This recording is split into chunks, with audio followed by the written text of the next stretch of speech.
বাংলাদেশের ঐতিহ্যবাহী একটা জায়গার নাম হচ্ছে চকবাজার। আসলে ইফতার রমজান মাসের জন্য কিন্তু চকবাজার ইফতারের জন্য বিখ্যাত। আর সেটাই আজকে দেখার জন্য চলে আসলাম। তো দেখতেই পাচ্ছেন চকবাজার এমন একটা জায়গা যেখানে হরেক রকম খাবারের আইটেম পাওয়া যায়। আর এখানে অনেকে খাবারের বিষয়ে ভালোও বলে, অনেকে খারাপও বলে।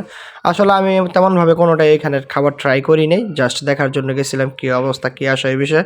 আসলে এখানে গিয়ে আমি যতটুকু বুঝতে পারলাম সেটা হচ্ছে এখানে খাবার কেনার ক্রেতার থেকে আপনার ভিডিও করার লোক বেশি। আসলে আমার মতো লোকের সংখ্যা বেশি। আসলে চকবাজার এমন একটা জায়গা, আর এই জায়গায় এমন কিছু নাই যে এমন কোনো খাবার সেটা আমি দেখি নাই। আসলে আল্লাহর দুনিয়াতে যত সৃষ্টি রকমের খাবার আছে সবই কিন্তু আছে এই চকবাজারে। একের ইফতার থেকে ইফতারের যে কোনো আইটেম, শরবত থেকে ধরে ইফতারি থেকে ধরে আপনার এভরিথিং এই থেকে জেড পর্যন্ত কিন্তু ওইখানে পাওয়া যায়। আসলে খুবই চমৎকার একটা পরিবেশ। আসলে রমজান মাস আল্লাহ তাআলার একটি রহমতের মাস। তো দেখতেই পাচ্ছেন কি অবস্থা। আসলে এগুলো সবই কিন্তু মানুষ কেনার জন্য, ঘুরার জন্য চকবাজারে যাওয়া। আসলে ভিডিওটা ভালো লাগলে অবশ্যই শেয়ার, লাইক, কমেন্ট দিয়ে পাশে থাকবেন। ধন্যবাদ সবাইকে। আসসালামু আলাইকুম।